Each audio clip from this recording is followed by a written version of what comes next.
Hello all, I hope you are having a fabulous day. My name is Reggie and today I'll be sharing with you a review of Love at First Sight by Josh Sundquist. If you saw my most anticipated winter releases, you'll know Love at First Sight by Josh Sundquist was one of my most anticipated releases of this winter season. So I was super excited when I got an eARC of this book in exchange for an honest review from the publisher. And this book does come out today, January 3rd. If you don't know the author, Josh Sundquist is a YouTuber. His channel is one of my favorites and one of the first YouTube channels I discovered. This story follows our main character, Will Porter, who is blind and currently going through the transition of going from an all visually impaired school to a normal public high school. And so our book in the beginning heavily deals on his transition and his character and what it's like for him going through this. And about halfway through the book, which is a huge plot point of the book, which is why I'm telling you about it, and it's not a spoiler, is part of the synopsis. But the opportunity comes to Will in order to have an experimental surgery that could give him sight. I had high hopes for this book,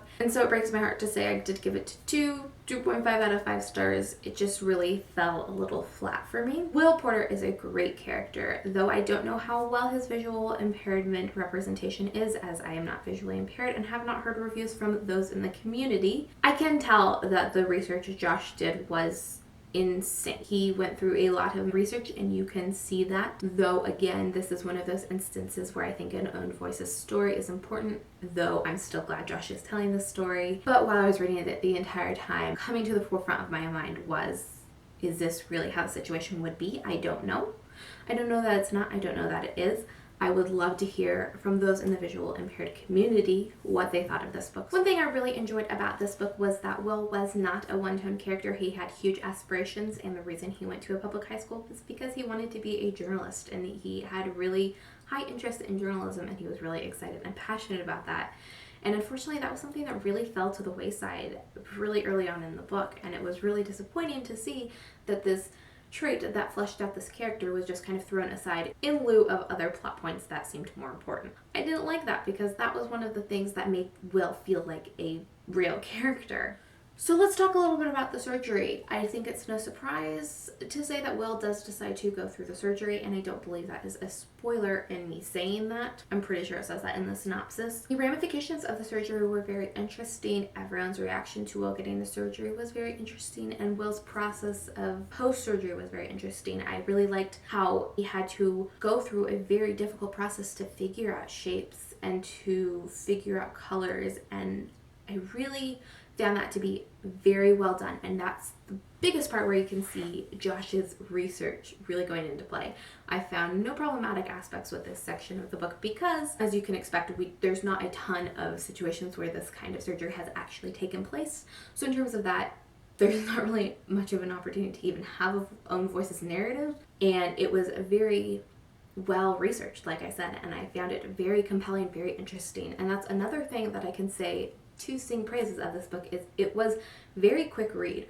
While I had questions about a lot of things as the story progressed, I did want to keep reading, and I was reading this at a very quick pace. I basically read it in one sitting, and that is something that doesn't happen too often for me, so I really appreciate when that happens. However, the compelling storytelling nature did not make up for just the entire situation and the world, and mostly the characters not feeling super fleshed out to me. That is something you guys probably know I value heavily in stories, is a very well-developed characters, character development, and characters you fall in love with.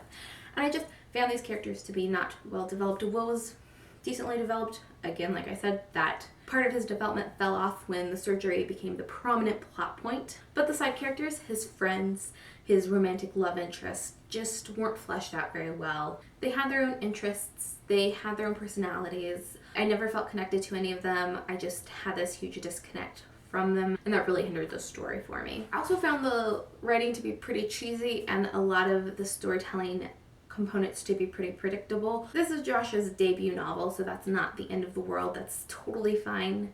He's written books before, but this is his debut fiction novel, and so those are things that are hard to develop, and I don't blame him for it, but they did, again, take away from the story for me, especially when you got to the end of paragraphs or the end of chapters. Things just felt really super cheesy, like he was trying a little too hard to make a point or make you want to read the next chapter. A lot of the situations didn't feel like they needed to be that awkward or silly or cheesy. necessarily, and it wasn't the situations that made them cheesy. I feel like it was actually the word choice and the way Josh was writing those scenes that made them cheesy.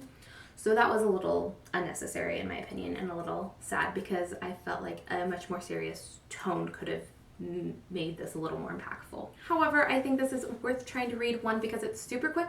2, because you might love it. 3, because like I said, I do not know how the representation is going to be perceived by the visually impaired, and I would love to hear their thoughts. So if anyone knows of any visually impaired people who have read this book, let me know. Also, because while it's not in voices, Josh is a person with a disability, and he does know underrepresentation well, and he did talk about those aspects pretty well, and it is still a diverse read, which is super important, and a lot of it is really interesting, especially that surgery component of the story. So I definitely think if you're interested in it, it's still worth your time. I just was a little disappointed, and I did not want to bash Josh by any means. I still absolutely adore him and will still read books he has written and will write. I also didn't want to bash this book too much, especially without hearing the voices of the visually impaired who have read this. So if you know anyone who has read this book who is visually impaired and what they thought of it, I would love for you to direct me to those reviews in that community. Like I said, there's just a couple things that detracted from the story for me, and that was enough to give me a little 2.5 rating. But that is all for today's video. I hope you enjoyed it. If you did, you should give this video a thumbs up, subscribe if you haven't already, and I will see you in my next video. Bye!